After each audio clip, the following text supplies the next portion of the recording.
everyone, namaste. I'm Jill Loftus of New Astrology, and welcome to your February 2022 planetary energy forecast. We have a lot to talk about. Let's hop in.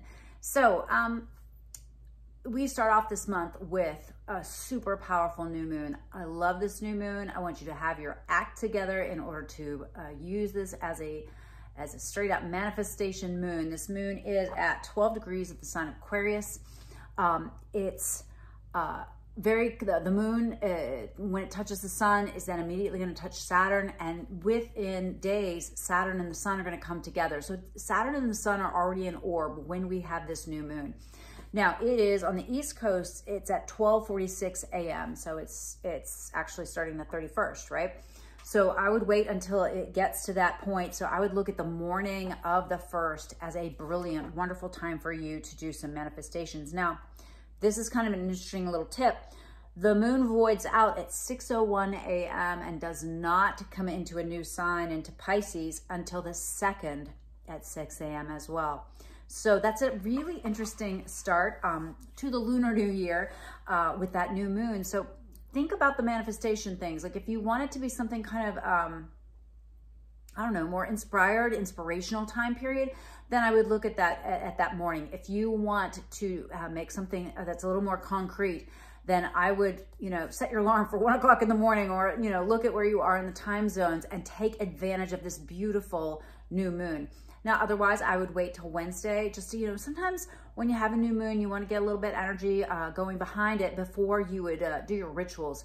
But with Saturn here, you really want to think about wherever the Aquarius area of your chart is, and you want something that's going to stick. So be very cautious about what you put out to the universe, what you say, what you symbolically do during these few days, because the universe really does turn to move in the direction of supporting you and what you want. And so what you say, what you do, what you put energy behind, it really matters. So pay attention to this magic manifestation moon. All right, and then the next day I want you to take a look at is the 3rd. Now, one of the overriding themes of this month that I in particular am paying attention to is the United States Pluto return. I've talked at length about this in my yearly forecast. But the first day that Pluto gets to 27 degrees of Capricorn, which will be the first time for any of us in our lifetime that it's gotten to 27 degrees, is the 3rd. It's also the day that Mercury goes direct. So Mercury's going direct in the sign of Capricorn, where Pluto is as well as Venus and Mars. Now, when you look at the degrees, yes, it's 27 degrees, but then you also have 60 minutes within that degree. And so the United States Pluto minutes is at 33. We don't get to 33 minutes until the 21st of February, which, as luck and love would have it, is President's Day. So I'm paying a very strong attention to those 2 days to see, and the whole month in general, to kind of get an idea about what this Pluto return might mean for the people that reside in the United States and the United States as a superpower. If you are really interested in to hear more about this, let me know. Part of me is intrigued and interested, and part of me gets a little nervous talking about such things. It really could be a transformative, hopefully in a positive way for the United States. All right, moving on. So then, let's see here. We've got on the 7th, February the 7th. This is a really amazing week, okay? The week starting February 7th, not only do we have Mars and Venus meeting up, and Mars and Venus are going to be meeting up for the whole rest of the month. They're just like dancing along, like, they're touching, and then Mars goes ahead 1 degree, and then Venus goes ahead, and then Venus goes past, and then Mars catches up. It's just, they're dancing back and forth the entire month. So just consider this conjunction in play from the 7th on. They're both in the sign of Capricorn. So these are the great cosmic lovers, Venus and Mars, but this could also be some conflict between them. And the other thing that's really interesting too is that the same week this is happening, Mercury and Pluto are also meeting, okay? So, and then Saturn is also getting ready to hit the sun. So these are 3 major combinations of energy to keep an eye on for this whole entire week. As far as Mercury and Pluto, could be some innovative ideas, could be Could be the underworld trying to squash ideas, right? But it could really give you some, looking at this as like the way out, figuring the way out of whatever situation you're in. You could really come up with some creative ideas. You could also get the delusion ripped away, like the wool off of the eyes, like, oh my God, this is the way it really is. So watch for those moments and be keeping your journal. And then when you've got the Saturn coming together with the Sun, this is a time of seriousness, okay? And they're going to be dancing very close together this week as well. All right, I've written all this down. There's so much going on. All right, now the 8th, I'm really digging the 8th. That's an interesting day. We've got Mars in a beautiful aspect to Uranus. So I look at this as very much a liberation aspect of understanding the path forward, of being inspired, maybe having a spark of innovation or something that can help you help make your way out. On the 10th, we've got Pluto in a beautiful angle, a trine, to the North and South node.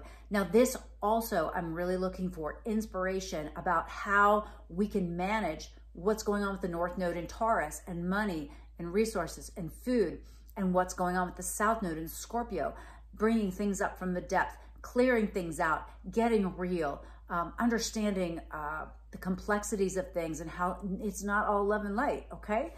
These are shadows that were going to be revealed, but also I believe at the same time of the revelation, there will also be indications of how to move forward. So looking forward to that. Now on the 11th, we've got Pluto coming together with Mercury and still in a beautiful trine with the nodes. So definitely use this time to do some deep thinking, some real understanding about what it is that you need to do. The answers might not be ones that you really want to hear or think about, but there are things, they're truth that's just going to be ringing through. So look to that day to really gain some clarity. Now we get to the 14th, February 14th, which is Valentine's Day, which I am not digging for Valentine's Day. It's got a touchy-feely moon in Cancer. Okay, lovely. But it's across the sky from Mercury conjunct Pluto. I mean, this could be radical declarations about feelings and things like that, but then that are just not, you know, put very well or not put very kindly. Now, you might also want to look at the fact that Mercury that day moves into Aquarius, which is a very detached sign. It's not a very lovey-dovey sign. And so those communications and interactions might not go as you want to. So keep it pretty chill on Valentine's Day.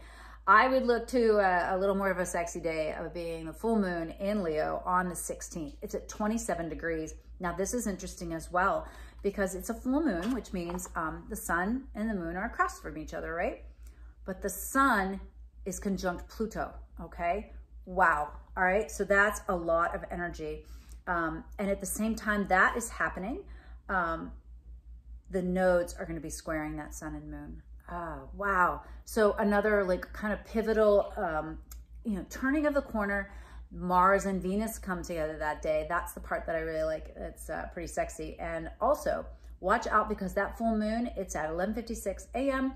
It voids out and does not go into the next sign, which is Virgo, until 3:42 that afternoon.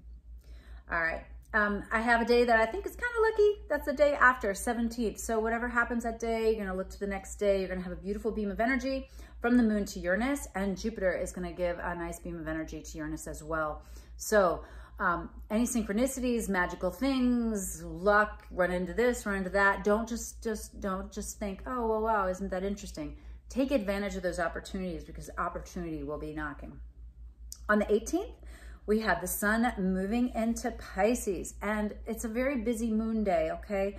The moon is aspecting a lot of things. It's trining Venus and Mars and Pluto, but it's opposing Neptune. So, you know, a beautiful Pisces energy, but watch that you keep it on the inspiration side and not on the delusion side of things. On the 22nd, I'm also digging that day. We've got Black Moon Lilith in a beautiful grand trine with the moon and with Jupiter.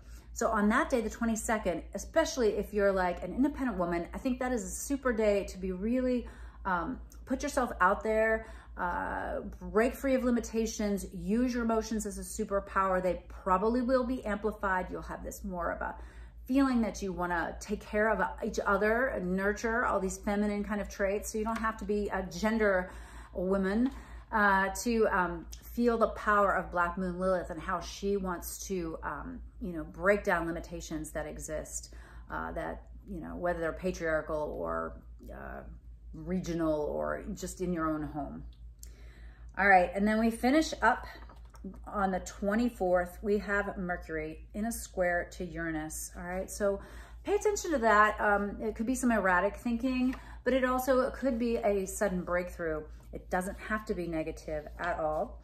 And then we wrap it up. The last day that I want to tell you about is the 27th. Now remember, it's a short month, okay? It finishes on the 28th. But on the 27th, the moon is going to be in Capricorn, and it's going to come through and touch Venus and touch Mars and touch Pluto. Really big moon energy. It's also going to trine Neptune. So this is transformation at the deepest levels. Monitor your nervous system, monitor your feelings, and really be willing to, like, you know, this is the big let go. This is like a really big let go moon.